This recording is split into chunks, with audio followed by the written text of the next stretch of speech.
A few days later, after finalizing all the necessary arrangements, I packed my bags and left my in-laws' house.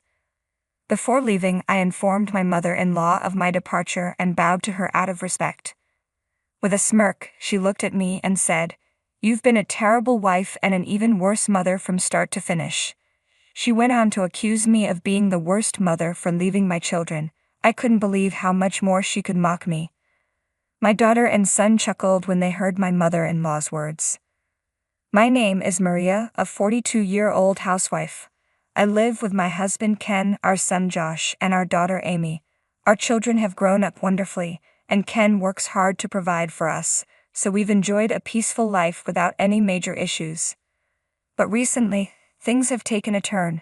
My father-in-law passed away due to illness, and my mother-in-law moved in with us. Ken, being her only son, felt guilty about leaving her alone and decided to bring her into our home without discussing it with us first. I had always known my husband was a bit of a mama's boy, but I never expected him to make the decision for her to move in with us on his own. He informed us that he had already sold his parents' house. "Do you expect me to abandon my mother when she has nowhere else to go?" he said with an air of finality that left me with no choice but to agree. From that moment on, it was honestly a nightmare. My mother-in-law had never liked me, and now she seized every chance to criticize me. "Maria, what kind of seasoning is this?" she'd snap. "Oh, I'm sorry. I'll be more careful," I apologized. "And I don't like greasy food," she continued. "Well, the kids are growing, and Ken likes fried food too," I explained. "Then make a separate meal for me." "Unless you want me to eat unhealthy food and die early," she said, her tone sharp. "No, it's not that, but it would cost more and be a bit of a hassle," I replied, trying to stay calm. "That's where your skills should come in. Ken earns enough, so why don't you manage the finances better? And as for the hassle, you're just spoiled. When I was your age, I took care of everything myself, no matter how hard it was. It's such a pity that my grandchildren have to grow up in a house run by such a lazy mother. I feel sorry for them." I thought to myself, if you have so many complaints, why don't you handle it yourself? But I kept quiet because I knew that even a hint of disagreement would earn me my husband's wrath. When I first moved in with my mother-in-law, her constant nagging pushed me to snap. "If you have so many opinions, why don't you just take over?" She reported this to my husband, and he was furious. He confronted me, saying, "How dare you speak to her like that when I'm the one supporting you?" I considered divorce, but as a housewife, I knew I couldn't manage the children alone. They are my greatest treasures, and I couldn't bear the thought of losing them, so I chose to endure the relentless criticism in silence. Instead of merely enduring the situation, I began quietly preparing for a divorce. I applied for jobs at various companies while my mother-in-law watched over me at home. Only one company offered me a part-time position, but thanks to my previous experience as a bank clerk, I secured a clerical job at a bank. It was my first corporate role in a long time, and I found it exciting. Although the job came with its own set of responsibilities and stress, it was still a welcome relief compared to being constantly under my mother-in-law's scrutiny. However, my mother-in-law was not pleased with the fact that I was working.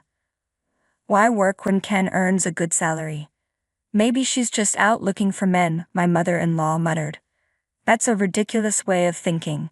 You're being completely unreasonable," I thought to myself. While Ken does earn a decent salary, having his mother living with us has increased our expenses, so we can't afford everything as comfortably as before. Despite this, my mother-in-law insisted that I give her an allowance to ensure I wasn't spending money on other men. When I refused, explaining it wasn't feasible, she reported it to my husband. That night, when Ken came home from work, he was furious. He shouted at me, just as he had done before. "Are you having an affair?" he demanded. "Huh? I'm not," I protested. "That's what my mother said. She claims you're using your part-time salary to support other men." "I'm not doing that." "Why do you believe your mother's lies? Be quiet. If you're innocent, then give her an allowance to prove it." Oh no. At that moment, my mother-in-law walked in with a smug expression. $500 a month, she declared. That much, I gasped. That's what my mother says, so just give it to her, Ken insisted. In the end, I was overwhelmed by their combined pressure. I had to hand over most of the money I earned from my part-time job to my mother-in-law as an allowance. As if that wasn't bad enough, my mother-in-law took it a step further and told the children, "Your mother is a terrible adulterer," with a smug grin.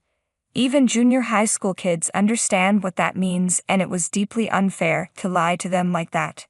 I felt completely helpless and thought it was grossly unjust. It was tearing me apart. Then things took a turn for the worse. I discovered that my husband was having an affair.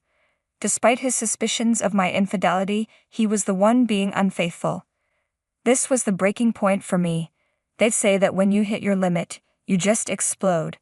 I couldn't stand another moment with these people, so I immediately went to get the divorce papers. "I don't want to stay in this house after you had an affair," I told my husband, confronting him with the divorce papers. He laughed and said, "I don't want an old woman like you in my house anyway." It was clear he intended to be with his mistress after the divorce. He agreed to pay alimony and divide the property without protest. When we asked the children what they wanted to do, they both chose to stay in the house. My mother-in-law gave me a smug grin and remarked, "I always knew you preferred your father over this woman." A few days later, after finishing all the necessary paperwork, I packed my bags and prepared to leave my in-laws' house. In the living room, informed my mother-in-law that I was leaving that day and gave her a respectful bow. She grinned once more and said with biting sarcasm, "You've been a terrible wife and mother from the start." Then she added, "You're such a horrible mother for leaving your children." I couldn't believe how much more she could mock me. My daughter and son actually laughed when they heard my mother-in-law's comments. "Even the children are laughing at you. What a pathetic mother," she sneered. Actually, the children had chosen to stay here, so I wasn't abandoning them. "Oh, I see. So now you're just a sad woman left behind by her children," she retorted. "Well, say what you want, but remember you're responsible for everything at home from now on." "Don't worry about that," I replied. "Unlike you, I can handle it all." "I see. Well then, I really must be going now," I said, and with that I left my in-laws' house for good. I moved back to my parents' house and threw myself into work. I requested to switch to full-time and took the necessary tests to become a permanent employee. Fortunately, I succeeded in securing a full-time position. Now I can support the kids and have a sense of stability, while my mother-in-law must be feeling the strain. Sure enough, about 3 months after I left, my mother-in-law reached out. "Hey Maria, I need your help." "What's wrong?" I asked. "I have to take Josh to and from his soccer games, and help out at the summer training camp. On top of that, I have to prepare his lunchbox early each morning for practice and wash his dirty uniforms every day. Amy goes to cram school every day too, so I have to drive her back and forth. And I'm doing all the housework by myself. Ken says he's too tired from work to help out," she complained. "Well, if you're just going to complain, I'm hanging up now," I said. "Wait. I'm calling because I need your help, Maria. Sorry, but I'm already divorced. This isn't my concern anymore." "Please don't say that. No, I won't come back. But I understand that you're struggling to manage everything on your own. I can't leave my precious children in your care. I will be taking them with me." "But they want to stay here." "That's because they want you to understand how hard I've been working." "What do you mean?" "When I decided to get divorced, the first thing I did was talk to the children. They said they would follow me immediately." Amy, my daughter, asked, "So this means grandmother and the others are just pushing you out, right, Mom?" And Josh said, "I don't like that. We know how hard you work, Mom." So the kids decided to stay here for now to show their grandmother what I've been going through. I was overjoyed that my children were on my side. I resolved to earn enough to bring them home with me. Well then, Yes, everything is going according to plan. I'm now a full-time employee and I'll be taking the kids. Oh no. I hired a lawyer and requested that custody be transferred. Since the children wanted to live with me, the process was straightforward, and custody was granted without difficulty. When I reported the affair to my husband's company, his boss was stunned, and as a result, my husband was transferred to a department where his career prospects were severely limited. Because of this demotion, he can no longer afford the mortgage on their house. My mother-in-law has been forced to start working as well. She's furious with her son for putting her in this position. Now my ex-husband and ex-mother-in-law are blaming each other, and it looks like they might have to leave the house soon. Well, that's no longer my concern. In the meantime, I rented an apartment and moved in with my children. They're growing up wonderfully.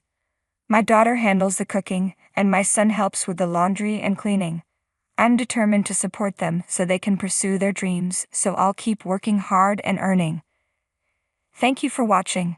If you enjoyed the video, please subscribe to the channel. See you in the next one.